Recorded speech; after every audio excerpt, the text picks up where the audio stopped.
Welcome back everyone. Welcome to civil services study. ये practice set series UP RO ARO के लिए चल रही है। प्रैक्टिस करेंगे इसमें हम साइंस के प्रश्नों पर। देखिए 22 से 28 प्रश्न आते हैं, यूपी पीसीएस में भी आते हैं और आरओ में भी आते हैं। संख्या कभी कभी 30 तक चली जाती है इनकी।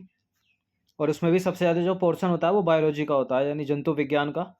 और उसके बाद होता है भौतिक विज्ञान और सबसे कम होती है केमिस्ट्री यानी रसायन विज्ञान। तो इसमें सबसे ज़्यादा बायोलॉजी ही होगी। बाकी इस टेस्ट सीरीज़ की प्लेलिस्ट बना रखी है, वहाँ पर आप टेस्ट नंबर 1 से लेकर जो भी फ्यूचर में नया टेस्ट आएगा वहाँ तक पहुँच सकते हैं। डिस्क्रिप्शन बॉक्स में लिंक है। इन सभी टेस्ट की आप फुल टेस्ट सीरीज़ प्राप्त कर सकते हो डिस्क्रिप्शन बॉक्स में नंबर उस पर कॉल या व्हाट्सअप करके। तो पहला प्रश्न है 2 स्टेटमेंट वाला।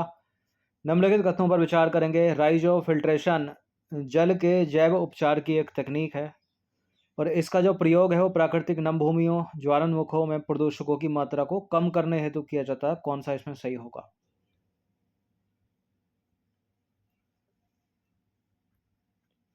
राइजो फिल्ट्रेशन जल के जैव उपचार की एक तकनीक है, करेक्ट है पहला स्टेटमेंट। इसका जो प्रयोग है वो प्राकृतिक नमभूमियों ज्वालामुखों में प्रदूषकों की मात्रा को कम करने के लिए किया जाता है। ये करेक्ट है, दोनों के दोनों स्टेटमेंट सी है इसका आंसर।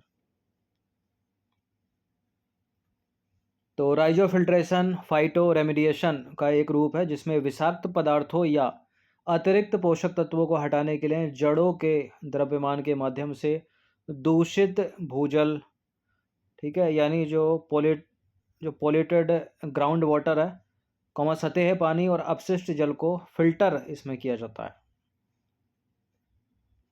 ये नंबर इस पर कॉल या व्हाट्सअप करके आप फुल टेस्ट सीरीज प्राप्त कर सकते हैं आरओ एआरओ की। क्वेश्चन नंबर 2 पर आ जाइए। 2 स्टेटमेंट वाला ये प्रश्न है। आर्सेनिक हो गया, सीसा हो गया, मरकरी हो गया, कैडमियम हो गया, क्रोमियम हो गया, ये सब भारी धातुएं हैं, विषाक्त हैं, ठीक है, जलीय जीवन को नुकसान पहुंचाएंगी, आर्द्र भूमियों को नुकसान पहुंचाएंगी, दलदली भूमि को नुकसान पहुंचाएंगी, एक तरह से प्राकृतिक पर्यावरण को नुकसान पहुंचाती हैं। ये पहला स्टेटमेंट है। जो फर्न का पौधा होता है वो आर्सेनिक को अवशोषित करता है। ब्राह्मी का पौधा सीसा, मरकरी, कैडमियम, क्रोमियम को आर्द्र भूमि एवं दलदल से दूर करता है। तो ऐसे तो उपयोगी हो गया, फर्न का पौधा भी उपयोगी हो गया, ब्राह्मी का पौधा भी उपयोगी हो गया। ये दोनों के दोनों स्टेटमेंट करेक्ट हैं, सी है इसका आंसर। ठीक है, आर्सेनिक हो गया, लेड हो गया, मरकरी हो गया, कैडमियम हो गया, क्रोमियम आदि सभी भारी धातुएं हैं जो जल, आर्द्र भूमि, दलदल और मृदा को प्रदूषित करते हैं और कैंसर रोग का कारक बनते हैं ये। तीसरा प्रश्न है। BOD यानी बायोलॉजिकल ऑक्सीजन डिमांड यानी जैव ऑक्सीजन मांग किसके लिए एक मापन मापदंड है? रक्त में ऑक्सीजन स्तर मापने के लिए, वन पारिस्थितिकी तंत्र में ऑक्सीजन स्तरों के अभिकलन के लिए, जलीय पाई तंत्र में या पारिस्थितिक तंत्र में प्रदूषण के मापन के लिए, या उच्च तुंगता क्षेत्रों में ऑक्सीजन स्तर के आकलन के लिए।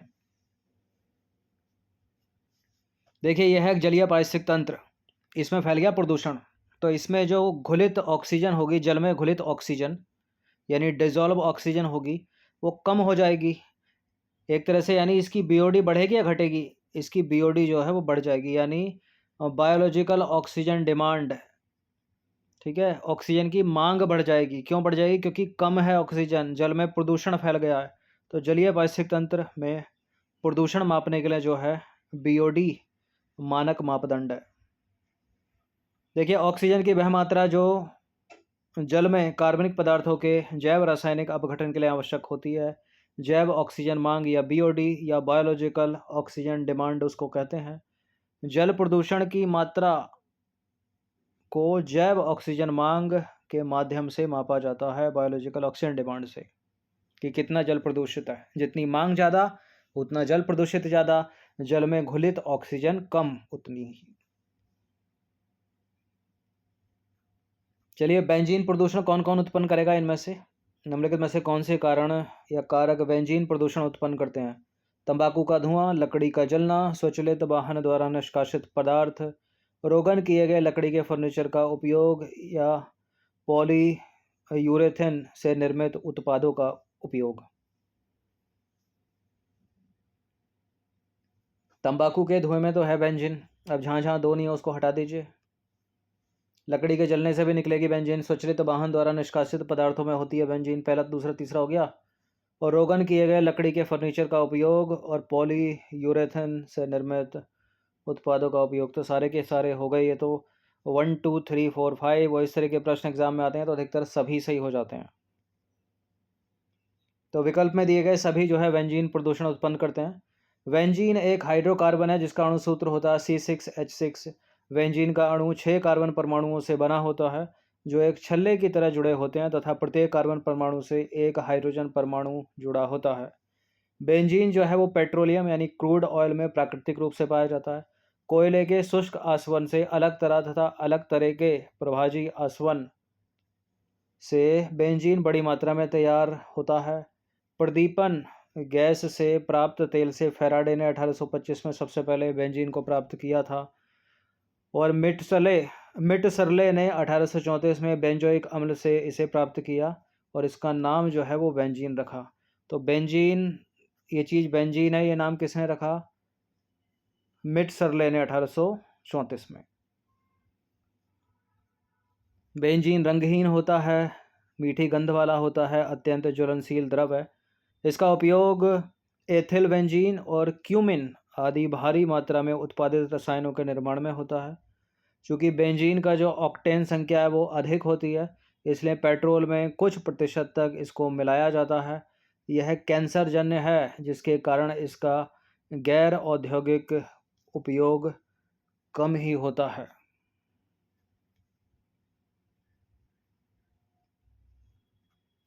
क्वेश्चन नंबर 5 पर आ जाइए। निम्नलिखित कथनों पर विचार करेंगे। सिगरेट के धुएं में होता है, ये तंबाकू में होता है। ठीक है, तो फेफड़ों का कैंसर तो वैसे ही होता है सिगरेट पीने से। पांचवा प्रश्न, दो स्टेटमेंट वाला। जल में घुलित ऑक्सीजन की वह मात्रा जो जलीय जीवों के श्वसन के लिए आवश्यक होती है उसे बोलते हैं डिसॉल्व ऑक्सीजन। और दूसरा स्टेटमेंट है, जहां बायोलॉजिकल ऑक्सीजन डिमांड यानी बीओडी उच्च होगी वहां डिसॉल्व ऑक्सीजन भी उच्च होगी। यह है एक पारिस्थितिक तंत्र, जलीय पारिस्थितिक तंत्र। इसमें जो है जलीय जो घुली हुई ऑक्सीजन है, जल में घुलित ऑक्सीजन यानी जो डिसॉल्व ऑक्सीजन है वो कम है। तो कम है तो बीओडी अधिक होगी ना, यहाँ पे बायोलॉजिकल ऑक्सीजन डिमांड अधिक होगी, ऑक्सीजन की मांग अधिक होगी। अगर पर्याप्त मात्रा में ऑक्सीजन होती तो उतनी मांग क्यों होती? तो उल्टा लिखा है यहाँ पर दूसरा स्टेटमेंट, पहला वाला तो सही है। ठीक है, बायोलॉजिकल ऑक्सीजन डिमांड उच्च होगी तो डिसॉल्व ऑक्सीजन कम होगी और ये कम होगी तो ये उच्च होगी। तो दूसरा वाला तो गलत है, पहला वाला करेक्ट है केवल।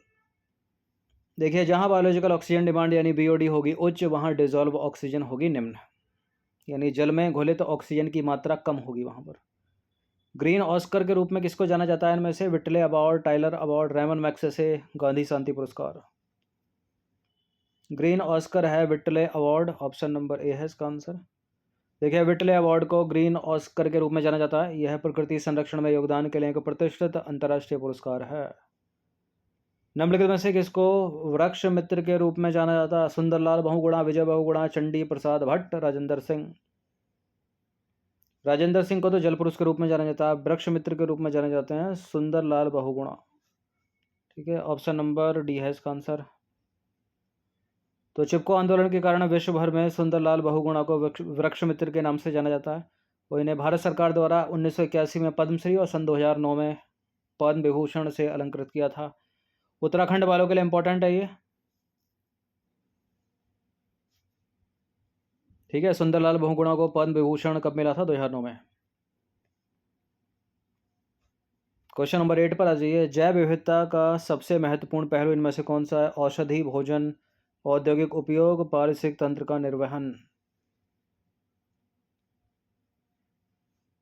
देखिए, पारिस्थितिक तंत्र का निर्वहन है जैव विविधता का सबसे महत्वपूर्ण पहलू, डी है इसका आंसर।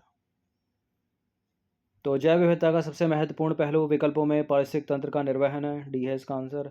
इस तरह के प्रश्न सीधे सीधे एग्जाम में मिलेंगे आपको। रुद्र सागर झील निम्नलिखित में से किस राज्य में स्थित है? बताइए, उत्तराखंड में, त्रिपुरा में? त्रिपुरा में है ये, ऑप्शन नंबर ए है इसका आंसर। तो रुद्र सागर झील त्रिपुरा में स्थित है और ये वेटलैंड है, एक आर्द्र भूमि है। क्वेश्चन नंबर 10 पर आ जाइए। एक मनुष्य के जीवन को पूर्ण रूप से धारणीय करने के लिए आवश्यक न्यूनतम भूमि को निम्नलिखित में से क्या कहते हैं? बताइए, निकेत, जीवोम, पारिस्थितिक पदछाप या जीव जात। इकोलॉजिकल फुटप्रिंट इसको बोलते हैं, पारिस्थितिक पदछाप, सी बी है इसका आंसर। देखिए, एक मनुष्य के जीवन को पूर्ण रूप से धारण करने के लिए आवश्यक न्यूनतम भूमि को पारिस्थितिकीय पदछाप कहते हैं, यानी इकोलॉजिकल फुटप्रिंट। क्वेश्चन नंबर 11 पर आ जाइए। भारत में सबसे अधिक जैव विविधता संपन्न क्षेत्र कौन सा है इसमें? गंगा का मैदान, ट्रांस हिमालय, पश्चिमी घाट, मध्य भारत। तो सबसे ज़्यादा बायोडाइवर्सिटी यानी जैव विविधता कहाँ है भारत में? जहाँ सबसे ज़्यादा है क्या? सनलाइट है पर्याप्त मात्रा में होती है वर्षा, वो तो वेस्टर्न घाट ही है। सी है इसका आंसर। तो विकल्प में भारत का सबसे अधिक जैव विविधता संपन्न क्षेत्र है वेस्टर्न घाट। और भारत के पश्चिमी तट पर स्थित पर्वत श्रृंखला को जो है पश्चिमी घाट या सह्याद्री कहते हैं।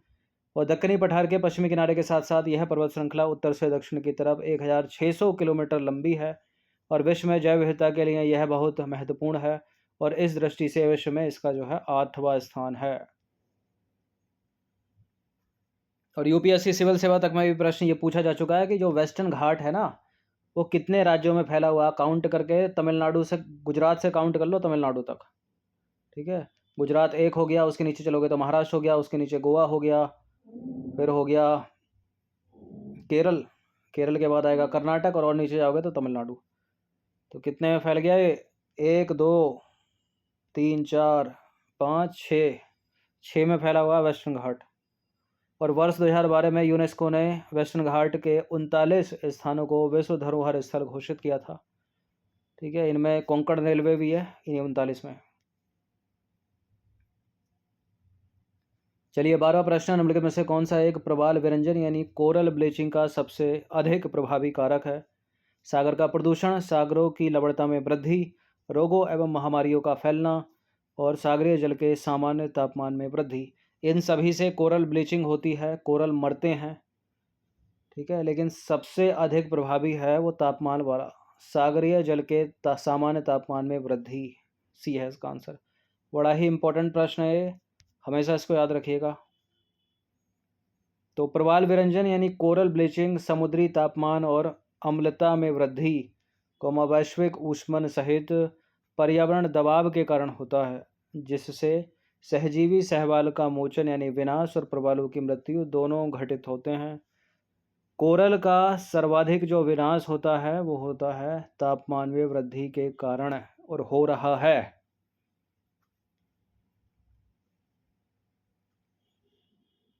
तेरहवां प्रश्न, रेड डाटा बुक का प्रकाशन निम्नलिखित में से किसके द्वारा किया जाता है? कई बार बताया है प्रश्न में, उसकी एक्सप्लेनेशन में। जो IUCN की रेड डाटा बुक है उसने जीवों और पौधों को बांट रखा है, किसी को वुल्नरेबल, किसी को इंडेंजर्ड, किसी को क्रिटिकली इंडेंजर्ड, किसी को एक्सटेंड कर दिया। तो IUCN की ये भी है इसका आंसर। देखिए, रेड डाटा बुक का प्रकाशन IUCN यानी international union for conservation of nature, international है भाई ये। ठीक है, इसकी स्थापना हुई थी 1964 में IUCN की। इंपॉर्टेंट प्रश्न, किसी प्रजाति को जो है एक्सटिंक्ट मानना है, ठीक है, कि विलुप्त हो गई है, जब वह अपने प्राकृतिक आवास में देखी नहीं गई हो, कब से कब तक, कितने साल से, उसको हम विलुप्त मान लेंगे? 15 साल, 25 साल, 40 साल या 50 साल? इसका आंसर ऑप्शन नंबर डी, 50 वर्ष से अगर उसको देखा ना गया हो उसके प्राकृतिक आवास में। तो देखिए, प्राकृतिक संरक्षण हेतु अंतर्राष्ट्रीय संघ यानी international union for conservation of nature IUCN की परिभाषा के अनुसार किसी प्रजाति को तब विलुप्त माना जाता है जब वह अपने प्राकृतिक आवास में 50 वर्ष से ना देखी गई हो, तो एक्सटिंक्ट है वो, जैसे कि डोडो। 15 प्रश्न है, जैव विविधता दिवस निम्नलिखित में से कब मनाया जाता है?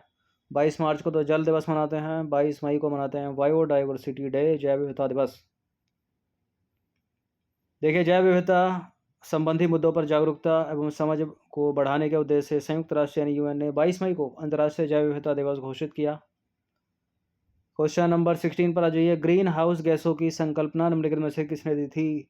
CC पार्क, जगदीश चंद्र बसु, टेंसले या जोसेफ फोरियर? पारितंत्र दिया था टेंसले ने, तो जोसेफ फोरियर इसका आंसर हो जाएगा ऑप्शन नंबर सी।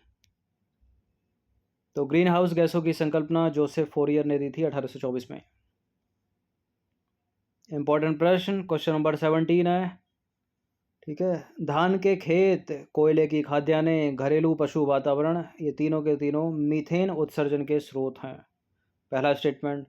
दूसरा स्टेटमेंट है मीथेन यानी CH4 पृथ्वी के वायुमंडल में पाई जाने वाली एक ग्रीन हाउस गैस है क्या?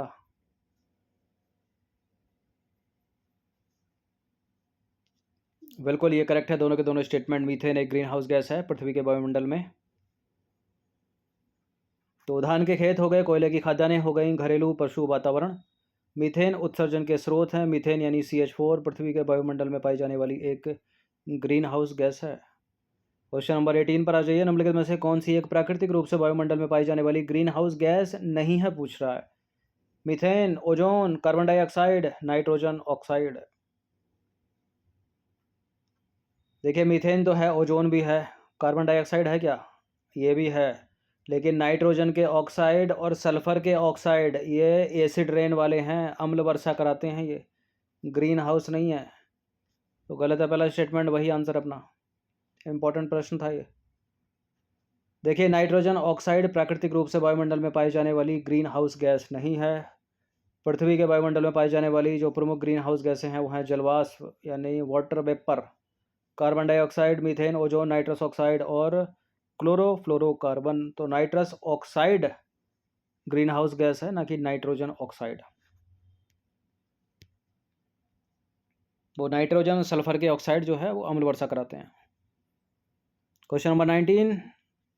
वायु में कार्बन डाइऑक्साइड की बढ़ती हुई मात्रा से वायुमंडल का तापमान धीरे धीरे बढ़ रहा है, क्योंकि कार्बन डाइऑक्साइड संपूर्ण सौर विकिरण को अवशोषित करती है, सौर विकिरण के अवरक्त अंश को अवशोषित करती है, यानी इंफ्रारेड को। सौर विकिरण के परावैंगनी अंश को अवशोषित करती है, वायुमंडल में उपस्थित जलवाष्प को अवशोषित कर उसकी ऊष्मा को संचित करती है। क्या करती है? वायु में कार्बन डाइऑक्साइड की मात्रा, बढ़ती हुई मात्रा, वायुमंडल का तापमान धीरे धीरे बढ़ रहा है। ठीक है, वायु में कार्बन डाइऑक्साइड की बढ़ती हुई मात्रा से वायुमंडल का जो टेम्परेचर है वो धीरे धीरे इंक्रीज हो रहा है, क्योंकि कार्बन डाइऑक्साइड यानी CO2 जो है वो सौर विकिरण के अवरक्त अंश को अवशोषित करती है। डी है इसका आंसर। ठीक है, absorbs the infrared portion of solar radiation. देखिए पृथ्वी पर ऊर्जा जो है विद्युत चुंबकीय विकिरणों के रूप में पहुंचती है, जिसे सौर ऊर्जा कहा जाता है। पृथ्वी की ऊष्मा अवरक्त विकिरण यानी इंफ्रारेड रेडिएशन के रूप में विकिरित होती है, जिसके लगभग 90% भाग को वायुमंडल में उपस्थित कार्बन डाइऑक्साइड गैस अवशोषित कर लेती है। तो सबसे ज़्यादा CO2 है हानिकारक ग्रीन हाउस गैस।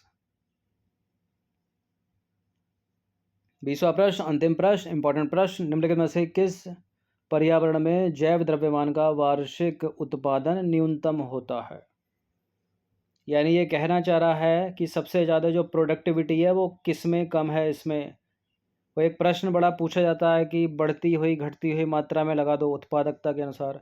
तो जो घास स्थल होते हैं उनकी तो प्रोडक्टिविटी, उत्पादकता अधिक होती है सागर या महासागर से। तो प्रेरी के मैदान, टेंगा, पतझड़ वन, ये तीनों के तीनों तो घास स्थल हैं, इनकी तो प्रोडक्टिविटी ज़्यादा होनी चाहिए ना सागर महासागर से। तो सबसे कम सागर की होगी, गहरे सागर। तो यही आंसर हो जाएगा अपना। देखिए जैव द्रव्यमान के उत्पादन की दृष्टि से उष्णकटिबंधीय वर्षावन यानी ट्रॉपिकल एवरग्रीन फॉरेस्ट, जहाँ पर्याप्त मात्रा में सनलाइट है, वर्षा है यानी रेनफॉल है, तो सबसे ज़्यादा जो प्रजातियाँ हैं जलीय जीव, ठीक है, सॉरी मतलब ओवरऑल जो जीव जंतु हैं वहाँ अधिक पनपेंगे ना, पशु पक्षी, पौधों की कई सारी प्रजातियाँ। तथा गहरे सागर यानी डीप ओशियन में वार्षिक स्तर पर नगण्य जैव द्रव्यमान उत्पादन होता है। तो उन तीनों में तो वैसे ही अधिक होगा, घास स्थल है। तो पहले वाले में सबसे कम होगा गहरे सागर में। ठीक है, क्योंकि एक लिमिट तक ही यहाँ पर सनलाइट पहुँच पाती है, और कुछ खास तरह के ही पौधे जो है वो जल में उगते हैं, जो जलीय जीव होंगे केवल। लेकिन एक घास स्थल में तो हर तरह की प्रजातियाँ आपको मिलेंगी, पौधों की भी, जीव जंतुओं की भी। ठीक है, क्योंकि घास स्थल में तो एक छोटे से बैक्टीरिया से लेकर हाथी तक पाया जाएगा। चलिए, तो 20 प्रश्न थे ये इम्पोर्टेंट, इनकी प्रैक्टिस आप 1 से 2 बार कर सकते हो। बाकी ये नंबर है, इस पर कॉल या व्हाट्सअप करके आप फुल टेस्ट सीरीज प्राप्त कर सकते हैं R O A R O की। ठीक है, इसको इन्वायरमेंट इकोलॉजी से भी रिलेट कर सकते हैं इन सभी प्रश्नों को। ठीक है, बायोलॉजी प्लस इन्वायरमेंट इकोलॉजी।